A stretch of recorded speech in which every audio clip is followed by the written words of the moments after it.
Bueno, ¿me escuchan? Sí, profe. Buenas. Buenas. Bueno, ahí justo somos un par más. Así que bueno, como les decía, vamos a empezar a ver lo que es la parte de metodologías. Bien. Así que, espérenme un segundito.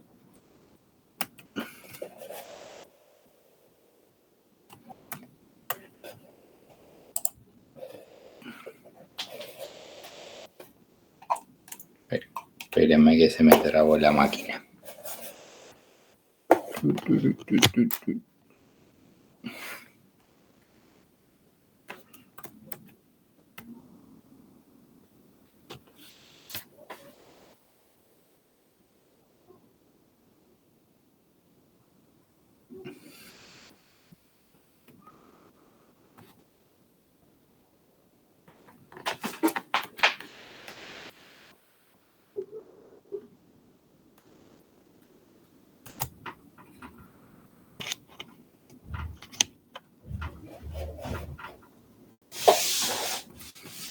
Bueno, bien.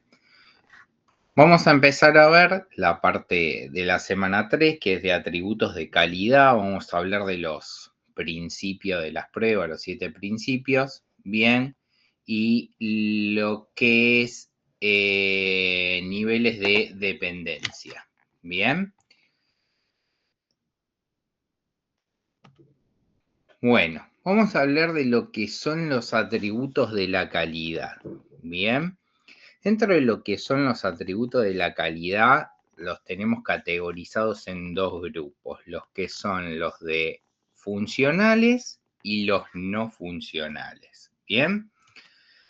Los funcionales, anda muy mal la máquina, no sé qué le pasó, la notebook, algo tengo. Dentro de lo que son los funcionales tenemos lo que es correctitud y completitud, ¿bien? Y dentro de los no funcionales tenemos fiabilidad, usabilidad, portabilidad, eficiencia de desempeño, mantenibilidad, ¿bien? Y seguridad, ¿bien? Esperen que viene gente que las apruebo. Los puedo aprobar, me anda lenta la máquina.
Bueno, como le decía, los funcionales y los no funcionales. Bien, vamos a ver cada uno de estos. Esto de lo que trata, bien, la ISO de calidad, la 25010, bien, que habla de la calidad del producto de software. Bien, si ustedes están trabajando como QA, como tester, automation, esto no lo van a ver, pero son cosas que sí tendrían que saber porque a veces sí se tienen que hacer y algunas empresas sí se rigen bajo esta ISO y hay que respetarlas. Bien. Dentro de lo que es la adecuación funcional, bien, representa lo que es la calidad del producto de software que proporciona funciones que van a satisfacer las necesidades declaradas implícitas. Cuando el producto se usa en las condiciones especificadas, bien, esta característica, la adecuación funcional, se subdivide en 3 subcaracterísticas. Lo que es completitud funcional, que es el grado en el cual el conjunto de funcionalidades cubre todas las tareas y los objetivos de un usuario especificado. La corrección funcional, que es la capacidad del producto, del sistema, que va a proveer resultados correctos a nivel de precisión. Bien. Y después tenemos la última, que es de pertenencia funcional, que es la capacidad del producto de software que proporciona un conjunto apropiado de funciones para tareas y objetivos de usuarios especificados. Luego, pasando al siguiente cuadro, tenemos lo que es la eficiencia de desempeño. Bien. La eficiencia de desempeño es relativo a la cantidad de recursos utilizados bajo determinadas condiciones. Y esta tenemos 3 características. La primera, que es el comportamiento temporal, ¿bien? Que son los tiempos de respuesta y procesamiento, los ratios de rendimiento que tiene el sistema para llevar a cabo bajo funciones y condiciones determinadas, ¿bien?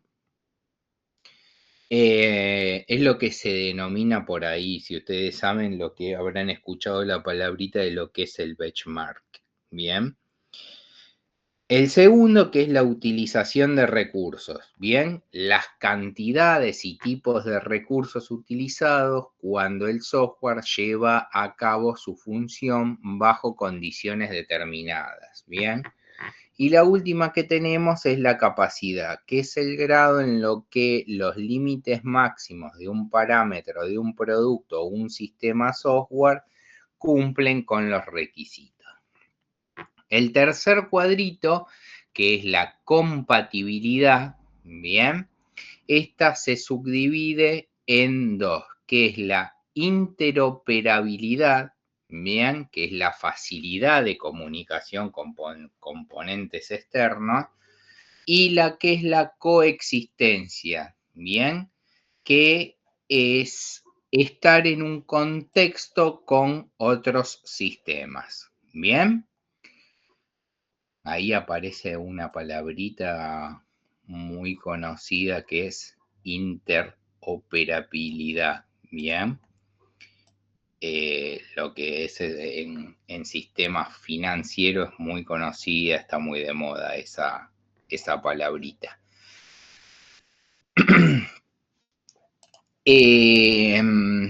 Después tenemos en el siguiente cuadro que es la usabilidad, ¿bien? Y acá hay varios también.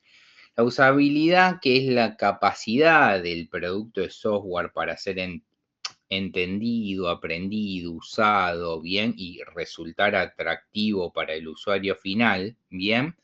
Y esta se subdivide y tiene varios, ¿bien? El primero es reconocimiento de idoneidad, que es la capacidad del producto que permite al usuario final entender si el software es adecuado para las necesidades que se tienen que usar, ¿bien?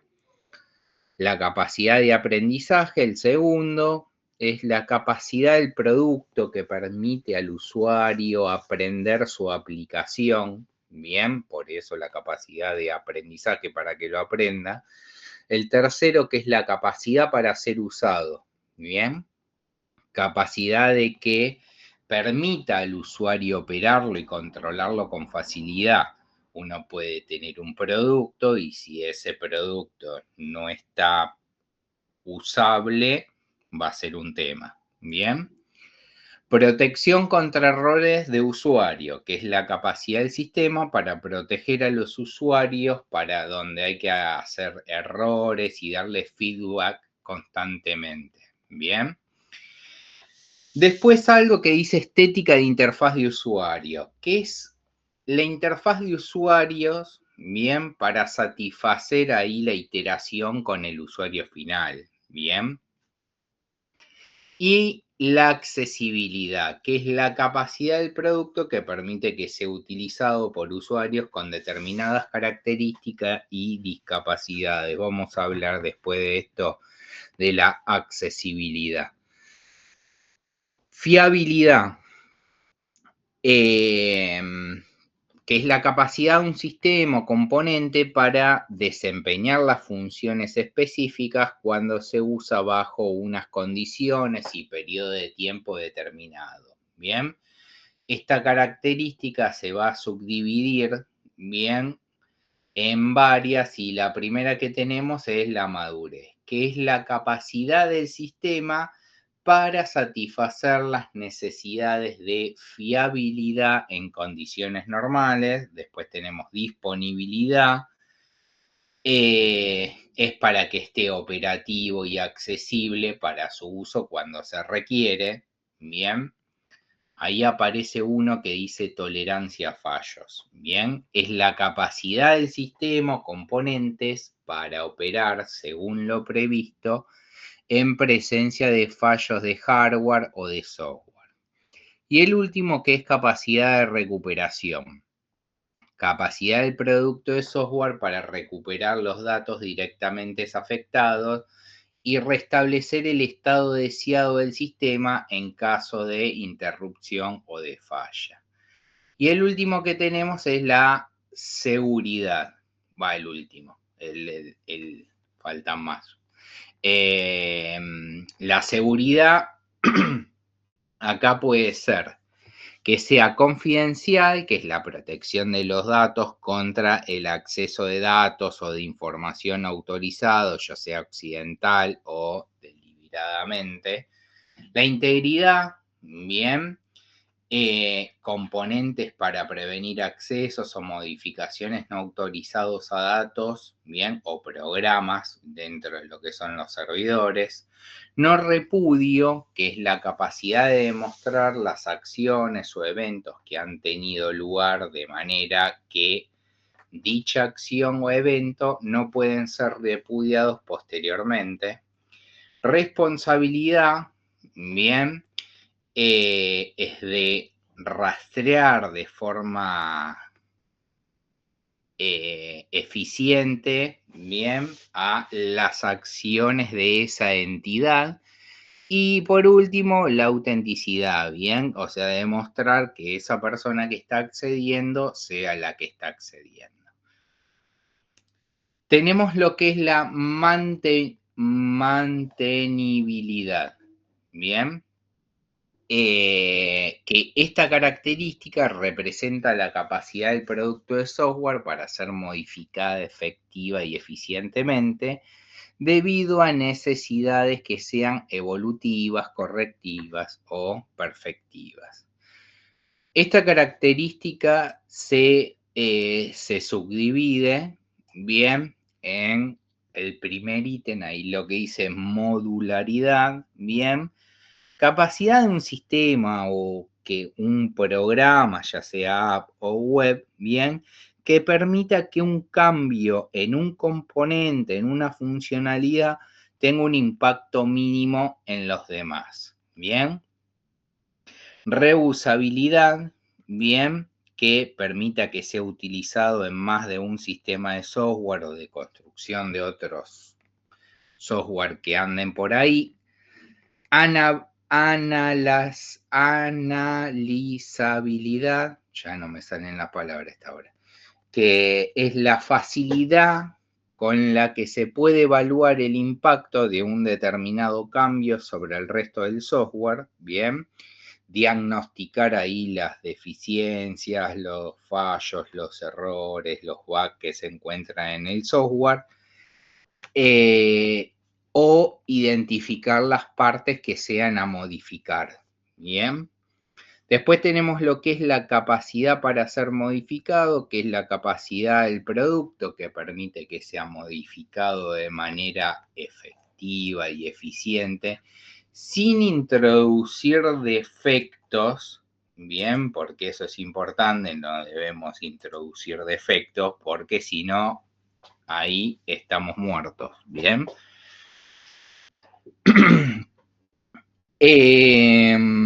Capacidad para ser probado, bien, o sea, que sea fácilmente, que se pueda establecer criterios de prueba para un sistema, un componente, una funcionalidad, con las que se puede llevar a cabo las pruebas para determinar si se cumplen dichos criterios, bien. Y por último, tenemos lo que es la portabilidad, ¿bien? Que, a ver, es capacidad del producto de ser transferido de forma efectiva y eficientemente de un entorno de hardware, software, lo que sea, ¿bien? A utilización a otro medio, ¿bien? Dentro de los cuales ahí tenemos lo que es la adaptabilidad, que es la capacidad del producto que le permite ser adaptado de forma efectiva y eficiente a diferentes entornos determinados de hardware, software, bien, operacionales o de uso, bien. Capacidad para ser instalado.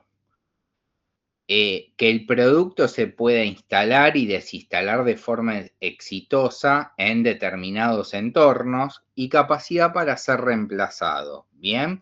Que el producto para ser utilizado en el cual puede ser para cierto propósito, ¿bien? Que pueda ser reemplazado por éxito por otro nuevo, ¿bien? Bueno. Esto se los quería mencionar, bien, está bueno que lo sepan, no en el detalle, bien, pero, o sea, ustedes tienen que saber de qué trata cada uno, al menos de los ítems, Bien. Ahora entramos un poquitito más en detalle. ¿Por qué son necesarias las pruebas? Bien, y esto quizás ya lo venimos hablando. ¿Por qué creen de que son necesarias las pruebas? Y yo también ya lo dije algunas veces en estas semanas, de por qué eran necesarias las pruebas. A ver ustedes, ¿por qué son necesarias las pruebas de software? ¿Alguno que me quiera comentar? Para poder reducir al mínimo la probabilidad de fallos en el Bien, software. bien. Para evaluar el estado de un sistema en un momento determinado también. Ujú. ¿Qué más? Para validar con los usuarios, por ejemplo, en el caso de una aplicación, si se entiende si el usuario lo utiliza de la manera que se esperaba o no. Ujú. ¿Qué más?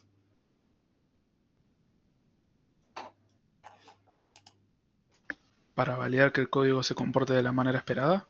Ujú.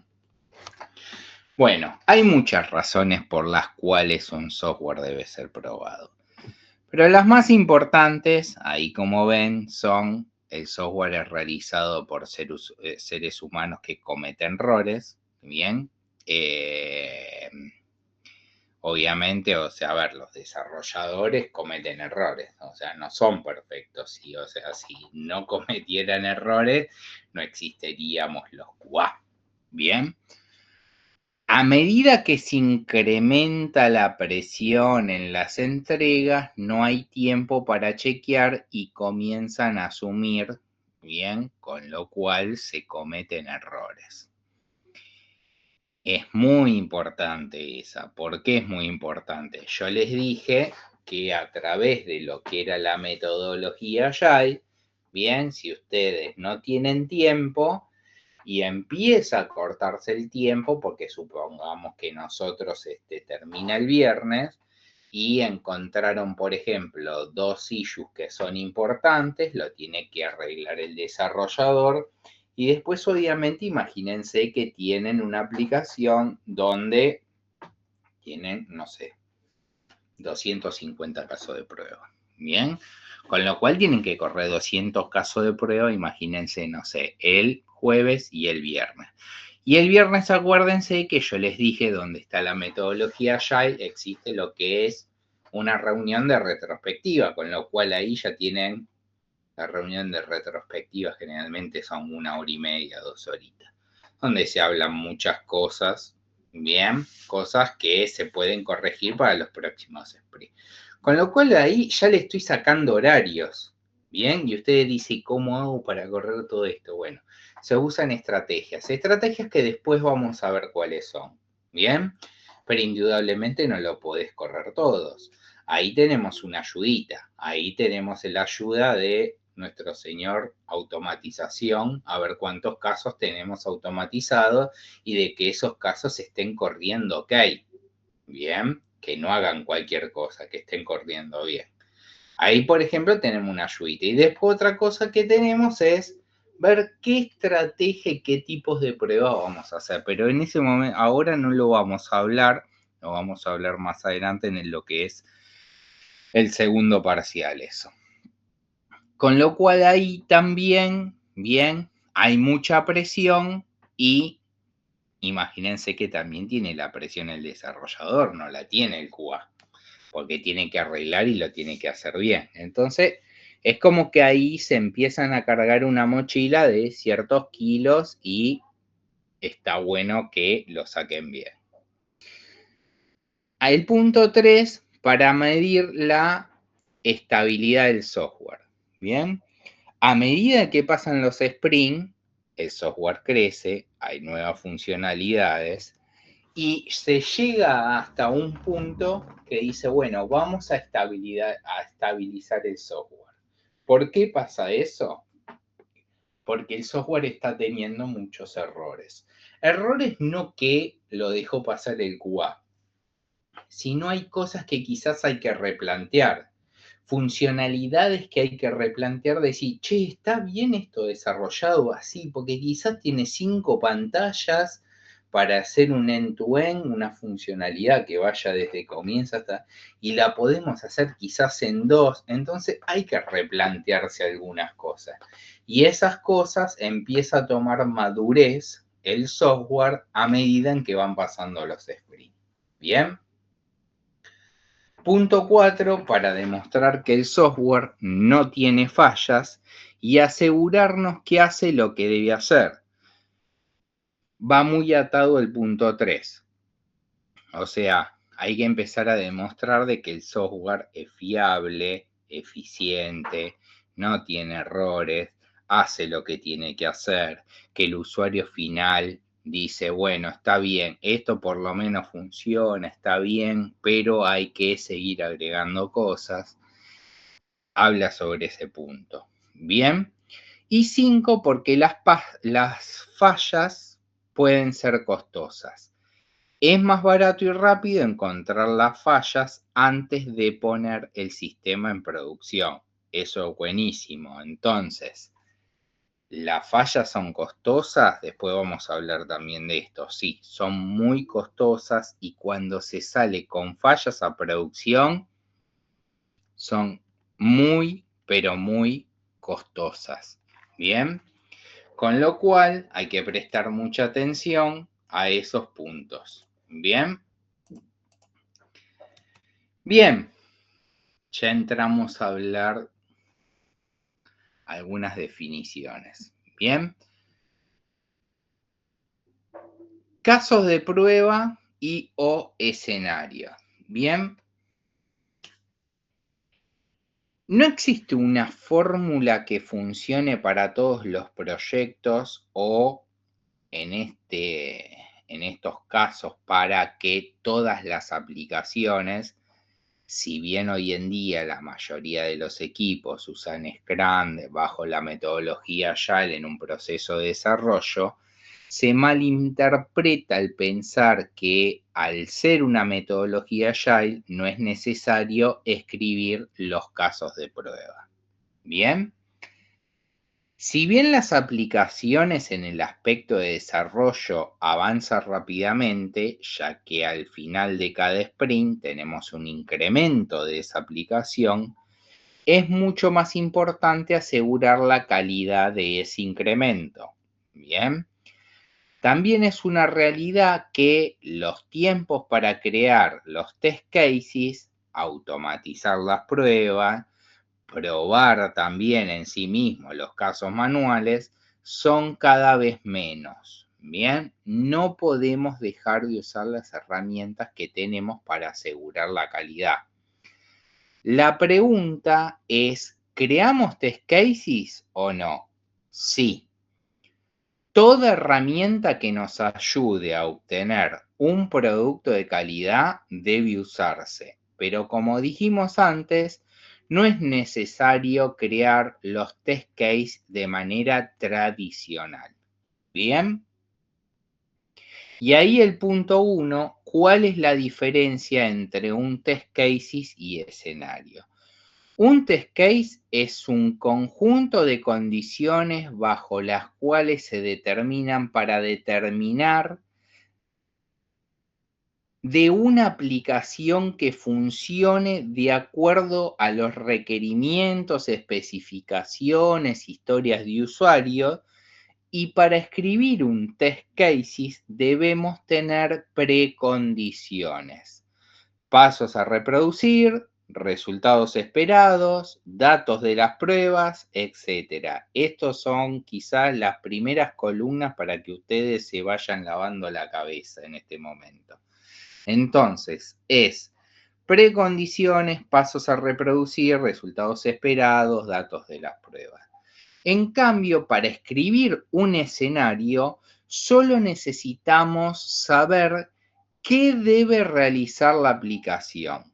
¿Bien? El escenario es lo que ahora vamos a llamar el título de ese test cases. ¿Bien? O ese caso de prueba. ¿Bien? Tal vez una aproximación para atender la diferencia entre lo que es un test case y un escenario sería: el test cases es cómo debe probarse y el escenario es qué debe probarse. ¿Bien? Después de dar una breve definición de los casos de prueba, veamos las diferencias de un escenario. Bien, los escenarios solo describen qué debe hacer la aplicación y pueden ser escritos en una línea o más, pero o sea, no tienen que ser tantas palabras, tienen que ser una oración, ¿bien? Y forman parte de un conjunto de escenarios como un checklist, ¿bien? Y ahí el punto 2, ¿cuándo usar escenarios? ¿Bien? Cuando las reglas del negocio son complejas, ¿bien? ¿Por qué? Es más fácil pensar que el resultado esperado a un determinado flujo de acciones. Esperen que viene.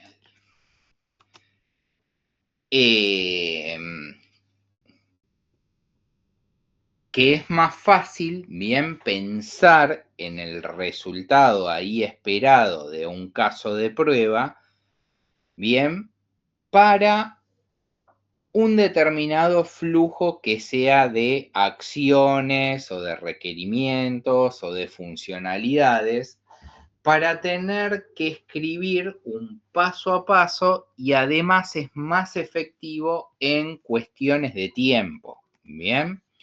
Otro punto importante es cuando el sistema cambia de un momento a otro. Mantener los casos de prueba involucra muchísimo tiempo, durante el cual a veces esos mismos casos de prueba ya no son tan útiles para el estado actual de la aplicación y hay que modificarlos. ¿Bien? Cuando las diferentes combinaciones para probar una determinada aplicación son muchas.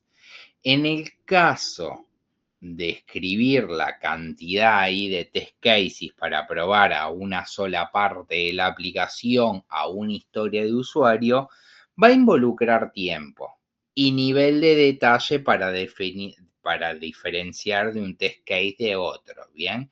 Imagínense que ustedes tienen una historia y de esa historia van a tener como mínimo 5, 6 casos de prueba para hacer. ¿Bien? Otro punto importante, cuando no se pueden reutilizar ahí los test cases. Cuando se tiene, por ejemplo, una aplicación que interactúa con otras aplicaciones, pero los pasos para ejecutar determinado test cases no son los mismos. ¿Bien? Lo único que es igual va a ser el resultado final. ¿Bien? Y el punto 3, que se debe tener en cuenta a la hora de escribir escenario, que es entender el sistema, la aplicación en el cual uno está trabajando. ¿Bien? ¿Cuál es el propósito, la finalidad de esa aplicación? Identificar los escenarios más comunes. ¿Bien? Pensar que el usuario final, bien, el usuario final no piensa en paso o precondiciones, solo piensa en el resultado. Bien. Ahora después, bien, después del break, les voy a dar lo que es el TP1, así ya lo pueden hacer, bien. Después lo vamos a ver, pero el TP1 quiero que lo empiecen a hacer hoy mismo, bien. Les voy a dar el miércoles, bien. Y el tema es, yo ahora lo vamos a ver, después les voy a presentar el Excel después del break y les comento un poquitito. Pero la idea es realizar los escenarios de prueba, bien, que ustedes imaginen, al menos 10 casos diferentes, bien, de una situación en particular que yo les voy a decir. ¿Cómo va a ser esto? Partiendo de una historia de usuario, yendo a la vida real, les voy a decir que me completen el escenario de prueba, que va a ser el título, los datos de las pruebas, el paso a paso y el resultado esperado.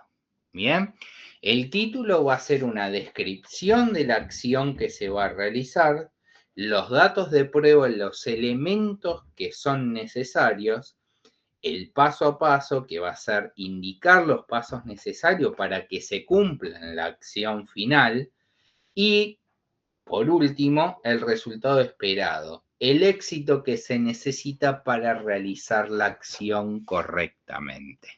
¿Bien? Pero eso les voy a decir y se los voy a enviar por mail luego del break.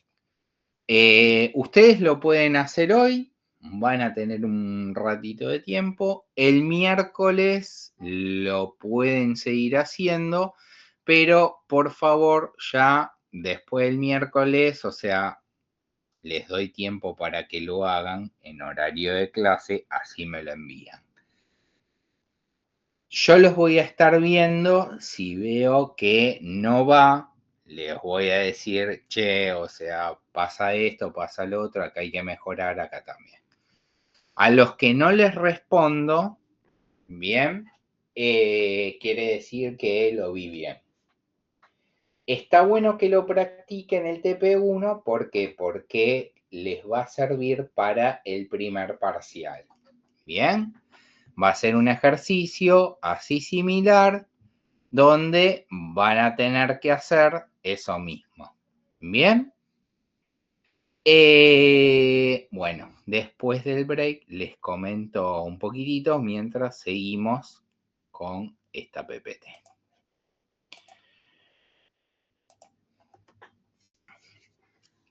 Objetivo de las pruebas. Bien, ¿cuál es el objetivo? Bien, los objetivos más importantes son los siguientes. Adquirir conocimiento, bien, que realizamos pruebas para conocer los defectos que tiene un objeto de prueba y describirlo de tal forma que facilite su corrección. El punto 2, que es la confirmación de la funcionalidad. Con las pruebas verificamos que la funcionalidad del sistema ha sido implementada como se ha especificado. Bien. El otro punto, que es la generación de informes. Proporcionamos informes sobre posibles riesgos relativos al sistema antes de la entrega al usuario final. Después vamos a ver un reporte final de prueba que realiza el QA. Y el último punto es la confianza, que es no menor y le diría el más delicado de todo. ¿Por qué? Ganamos confianza ya que sabemos que el sistema cumple con la funcionalidad esperada. Es importante porque el usuario final, si no le gusta el software, no le gusta y no vamos a ningún lado y el proyecto se muere. ¿Cuánto testing es necesario? Ahí la pregunta. Probar todas las combinaciones posibles es algo casi imposible. Bien, para determinar cuándo terminan las pruebas existen los riesgos y las prioridades. Es bastante subjetivo y depende de cada proyecto. Bien. No encontrar más defectos puede ser un criterio para terminar con las actividades de las pruebas. Esto ya se los dije. Sin embargo, cada prueba debe contar con criterios de salida y alcanzar estos criterios de salida que van a concluir las actividades de las pruebas. Y ahí tenemos dos. Pruebas basadas en riesgos. El nivel de riesgo va a determinar el grado en el cual se harán las pruebas. y pruebas basadas en plazos y presupuesto. La disponibilidad del recurso de personal, el otro puede ser el tiempo y el presupuesto, el otro punto. Bien. Luego tenemos lo que son los principios de las pruebas. Bien. Son los axiomas del testing. Son cosas que en general se cumplen o al menos bajo los paradigmas vigentes.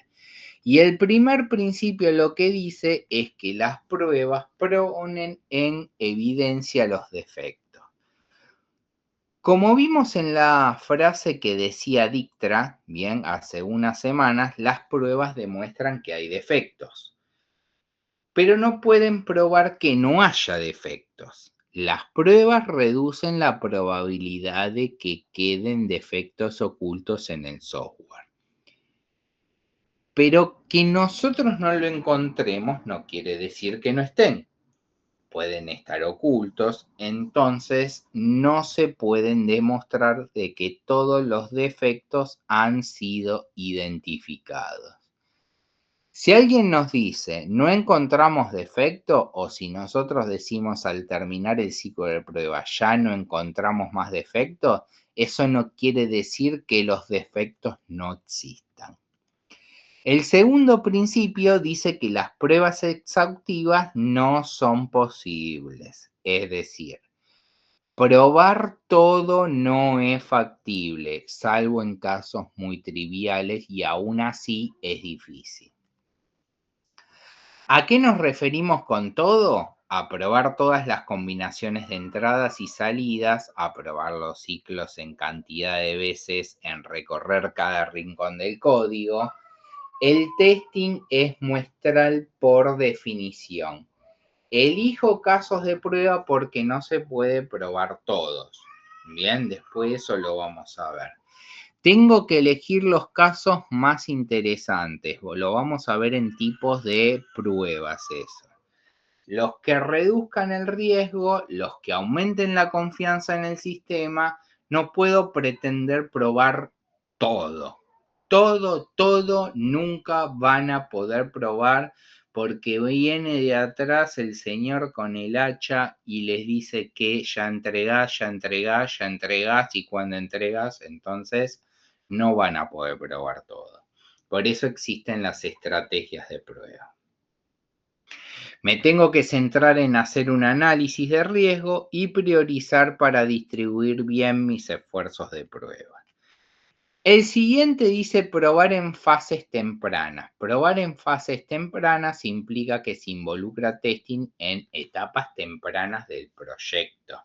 Es decir, no se asume cuando el desarrollo se está haciendo o peor aún cuando se determinó que participe en las reuniones iniciales porque va a ayudar a pensar escenarios y porque va a poder trabajar en paralelo aunque sea diseñando las pruebas, por ejemplo. Cuando testing se involucra en etapas tempranas, hacer las pruebas que nadie imaginó sobre ese sistema nos pone a pensar, nos pone a hacer definiciones más específicas, más detalladas. El siguiente principio es agrupación de defectos.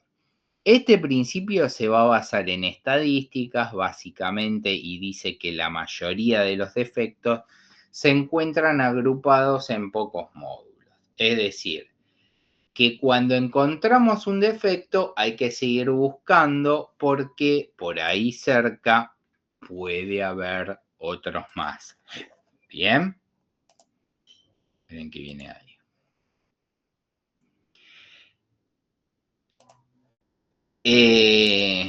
Otro principio es paradoja del pesticida. Un pesticida, como obviamente ya saben, es un producto químico que combate, llamémoslo plagas, bien, para matar cucarachas, hormigas, lo que sea, que son perjudiciales, bien. Pero, ¿qué pasa a esas plagas si nosotros siempre usamos el mismo pesticida? Se acostumbran y se vuelven resistentes. Bien. Lo mismo pasa en testing. Si siempre ejecutamos el mismo tipo de prueba o la misma casuística, por ejemplo, en las regresiones o en las automatizaciones que después vamos a ver, se reduce la probabilidad de encontrar defectos nuevos, porque el software se vuelve resistente a esas mismas pruebas. ¿Bien? Entonces, ¿cuál es la sugerencia acá? Bueno, revisar periódicamente esas pruebas que corremos recurrentemente. Bien, las pruebas son dependientes del contexto. Bien, ahí el anteúltimo punto. Y esta para mí, el principio quizás más importante, porque no podemos hacer testing en todos los proyectos de la misma manera. No es lo mismo trabajar en equipo de 2 personas que de 10. No es lo mismo probar un sistema de reportes de VA que un desarrollo de software convencional. No vamos a probar de igual manera en una aplicación mobile que en una aplicación web o en una desktop. Bien, entonces incluso en un mismo proyecto, tal vez en 2 etapas distintas del objetivo de las pruebas, es diferente. Entonces, debemos exigirnos, bien, pensar cuál va a ser nuestra estrategia de pruebas al comenzar el proyecto. Eso después lo vamos a ver, bien. ¿Cómo vamos a hacer para definir esa estrategia de prueba para este proyecto en particular? Bueno, en las próximas semanas lo vamos a ver, principalmente en la sección de lo que son los tipos de prueba. Y por último, el que dice falencia de la ausencia de los errores. Todos queremos un software que se adecue a los requerimientos que le gusta al usuario final. Obviamente que no tengan errores. Pero como ya dijimos, las pruebas demuestran la presencia de errores, no la ausencia de los mismos. Entonces, en consecuencia, no podemos decir que el software no contiene errores. Bien, eso es algo muy importante que se los tienen que meter en la cabeza. En cualquier proyecto, bien, de lo que es desarrollo de software, existen conflictos de intereses entre los roles que participan en la construcción. Los desarrolladores, por un lado, están muy orgullosos de su producto y quieren demostrar que lo que ellos hicieron es lo mejor, que funciona bien, que no tienen errores. Por eso, cuando se los manda a probar algo, no suele ser una prueba efectiva. Y ese es el primer nivel de dependencia, ¿bien? Y es el menos deseable de todos, ¿bien? Una vez me dijeron que, hace muchos años, que reportar un bug a un desarrollador es como decirle a un padre que su hijo es feo. Claro, el padre no va a decir que su hijo feo es feo y el desarrollador no va a decir que su producto generado tiene errores o tiene defectos. ¿Bien? Ahí siempre digo que el autor del Principito, no sé si ustedes, yo porque yo soy de cierta edad ya, pero muchos deben conocer el Principito, y decía, es mucho más difícil juzgarse a sí mismo que juzgar a los demás. Esto es un reflejo de lo que les estoy contando.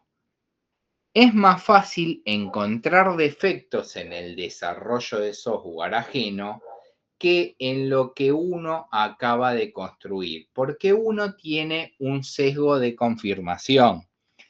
Lo que busca es confiar que lo que hice anda bien. Entonces, fíjense ahí la imagen, que el programa lo que dice, hizo un software estupendo. Pasó por todas las pruebas unitarias. Bien, listo, va derecho a producción. Ahora el siguiente nivel de prueba es cuando lo prueba un desarrollador que no sé bien el que se desarrolló, que si bien tiene más dependencia, no es un especialista en testing. Bien, entonces, dice, parece que anda, pero la especificación dice que el registro es solo para mayores de 18. Es decir, encuentra un error, lo devuelve el programador original para que lo corrija y otra vez lo va a mandar a testing. Observen la actitud del desarrollador, que lo primero que hace es ponerse a la defensiva y echarle la culpa al otro. Qué raro, ¿no? Yo no me voy a equivocar en esto, debe ser que hubo un cambio último momento, ahora sí lo mando y este QA que lo prueba es el tercer nivel de dependencia, bien, que lo pruebe un especialista de prueba, dice, bien, que lo pruebe el tester. Fíjense que el especialista lo que dice es aplicando la técnica que después la vamos a ver de valores de límites, bien, detectó que a los 18 años, ¿no? A los 18 no los deja registrarse. Además, lo probaron en diferentes browsers, por ejemplo, no sé, puede ser Firefox, Chrome, yo qué sé, por ejemplo, Edge, bien, y no funcionaba, bien. También veo que los campos están desalineados, o sea, ya de por sí habla de una técnica. Tiene una técnica, una forma de hacer las pruebas. Se le ocurre diferentes ideas como, no sé, la de portabilidad entre los browsers y hasta propone mejoras poniendo en el lugar del usuario. Finalmente, el último nivel de dependencia es cuando el testing lo hace una empresa ajena a la que la desarrolló. Entiendo que ustedes en test sociedad anónima, o pónganse que estén acostumbrados a usar, no sé, X cosa, bien, pero fíjense que el reporte no contiene toda la información que el cliente pidió. Entonces, puede hacer o puede tener una visión externa que también es un poquito más alejada, bien. Igual acá también hay un conflicto de interés, porque muchas veces a una empresa que se la contrata para hacer testing, se lo mide por los errores que encuentra. Entonces ahí entra un conflicto de intereses. Decir, bueno, tengo que encontrar hasta los más mínimos detalles porque por esto me están contratando, por esto me están pagando a mí, dependiendo de cómo se implemente bien eso que les comentaba. Ahí ya vamos a ver en metodologías ágiles el tema de que todos tienen que ser un equipo. Después se los voy a comentar eso y lo vamos a ver un poquito más en detalle. ¿Cómo puede jugar ese conflicto de interés? Bien, es muy importante ese tema. Entonces, en definitiva, bien, cuando hablemos de niveles de lo que son dependencia de testing, nos topamos con 4 niveles.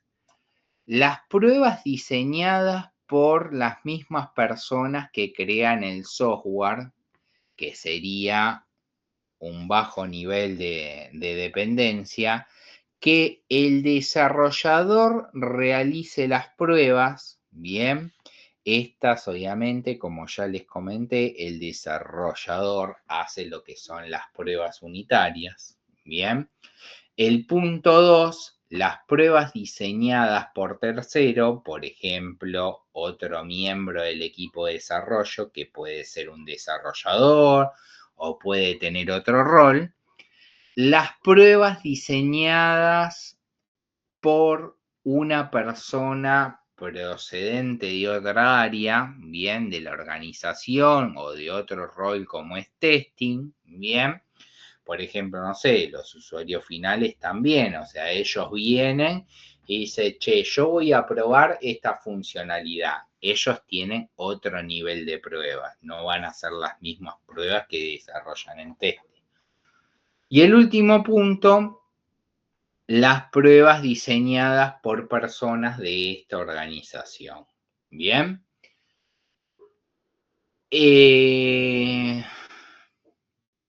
Bueno, esto es lo que le quería dar de la parte de niveles de dependencia. ¿Dudas hasta acá sobre lo que di hoy?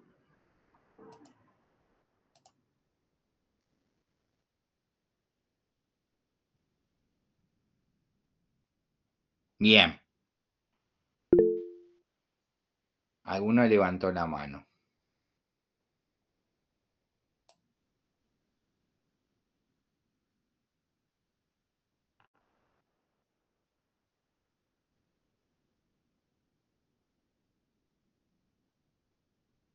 ¿Alguno levantó la mano o se arrepintió?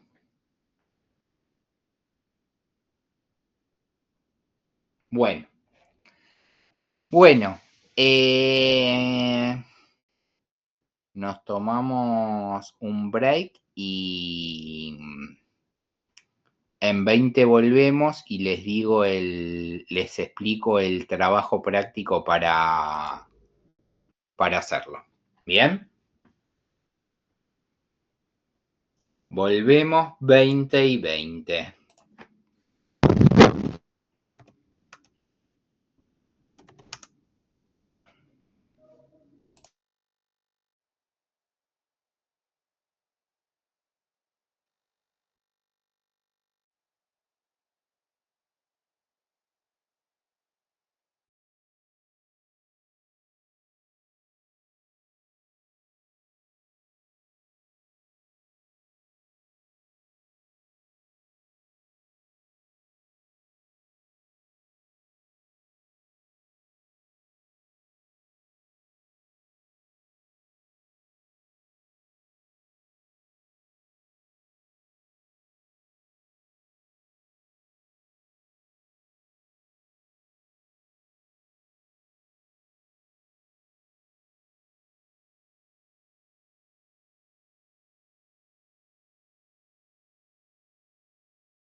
Buenas.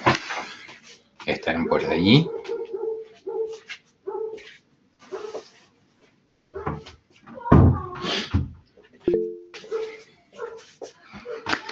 Bueno. Llegó el momento de que tienen que trabajar ustedes. Bien. Bueno. Les voy a mandar un mail. Bien. Como les dije, los TP no son obligatorios, pero los ayudan a realizar los parciales. Bien. Con lo cual van a tener hoy para hacerlo. Ahora en un ratito, si quieren, lo pueden hacer. O si no, el día miércoles voy a avisar a Bedelia para que no tomen asistencia. Bien. Les voy a estar enviando, ahora les presento, el Excel, bien, con un ejemplo. Bien. El requerimiento que ustedes o la historia de usuario que van a tener llevado a la vida cotidiana va a ser el siguiente. ¿Qué dice esta historia de usuario? Es llegar a la oficina desde que me levanto de la cama. Bien, esa va a ser la historia de usuario. En el medio van a pasar cosas. Ustedes tienen que realizar los escenarios de los casos de prueba que se imaginen. Al menos 10 casos diferentes. Bien. ¿Cuáles van a ser, bien, esos casos? Bueno, esperen que les presento el Excel.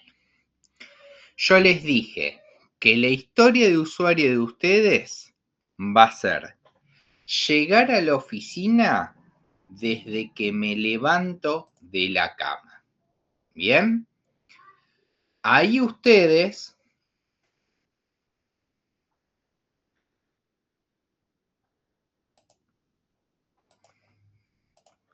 lo que van a tener, esperen.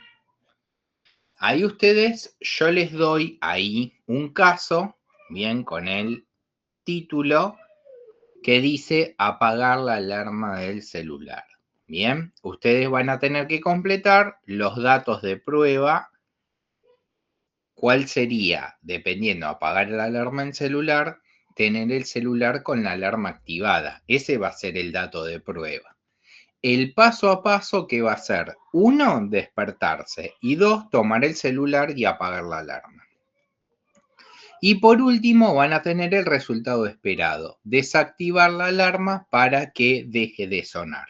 Bien, si volvemos acá, el título era apagar, el escenario es apagar la alarma del celular. ¿Cuál va a ser el resultado esperado? Desactivar la alarma para que deje de sonar. Ustedes tienen que completar un caso 2, 3, 4, 5, 6, 7, hasta el 11, bien. Si quieren hacer más, lo hacen, pero al menos 10 casos de prueba. Bien, con el título del caso de prueba, el dato de prueba que van a necesitar, el paso a paso, por favor, el paso a paso acá, tienen que contar qué es lo que va a hacer, porque cuando ustedes tengan que testear, tienen que ir, bueno, completar el campo nombre, completar el campo apellido, completar el campo mail. Todo eso lo tienen que hacer de forma detallada. ¿Bien? Al menos en este estadio donde ustedes están aprendiendo. Después cambia el tema, pero bueno, ustedes tienen que saber esto. ¿Y cuál va a ser el resultado esperado final? Bien, de la acción del campo título. ¿Dudas? ¿Se entendió hasta acá? Leonel. Profe, no me quedó claro si todos los títulos tienen que estar relacionados con esto de despertarse hasta ir a la oficina o puede ser libre de otros temas. El caso tiene que centrarse en la historia que yo les dije, que llegar a la oficina desde que me levanto de la cama. Bien, ustedes tienen que ir haciendo los escenarios de prueba, bien, de forma escalonada. Bien, ¿se entendió o no? Es el momento de preguntar. Ahí se los acabo de enviar por mail, con el Excel, todo.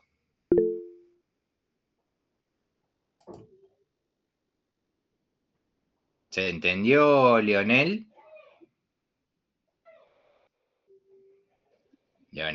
Sí, voy a ir escribiendo escenarios hasta llegar al último, que sería, bueno, llegar a la oficina. Exactamente. En el medio tenés un montón. Hay que hacer 10. ¿Bien? ¿Quién más había levantado la mano? Sí, yo, profe, pero ya lo respondió con lo que preguntó Leonel. Ok. Ya se los envié por mail. ¿Bien?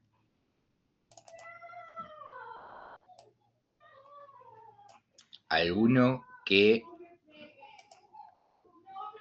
Juanjo de la Terra, así es el nombre, Juan de la Terra. Si podés hablar, mejor.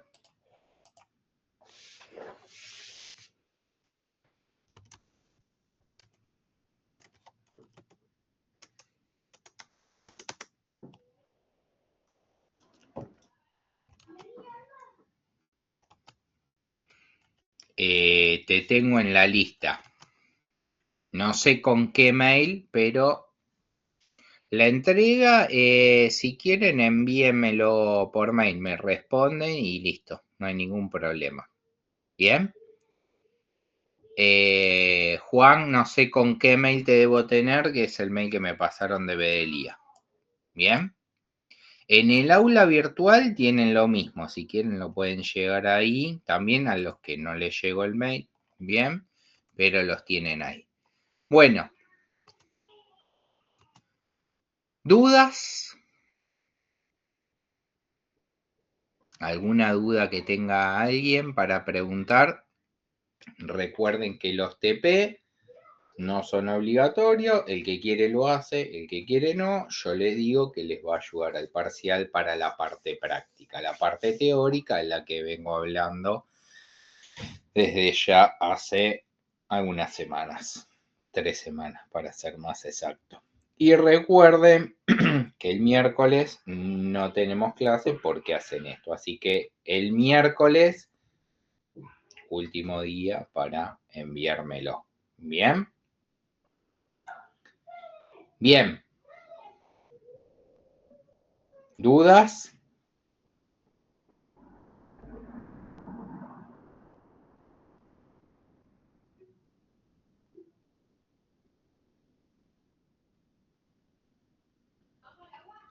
Si nadie tiene dudas, entonces los dejo para que lo puedan hacer y si quieren me los pasan.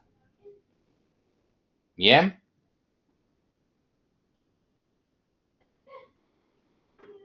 Buenísimo, profe, gracias. Dale, ¿Listo? profe. Sí, sí. Gracias, profe. Bueno, nos vemos la semana que viene. Que tengan buena semana Gracias, profe. y hablamos la semana que viene. Nos vemos. Dale, profe, Hasta nos vemos. luego. Buen fin de. Gracias, profe. Chau, Buen fin de- Gracias.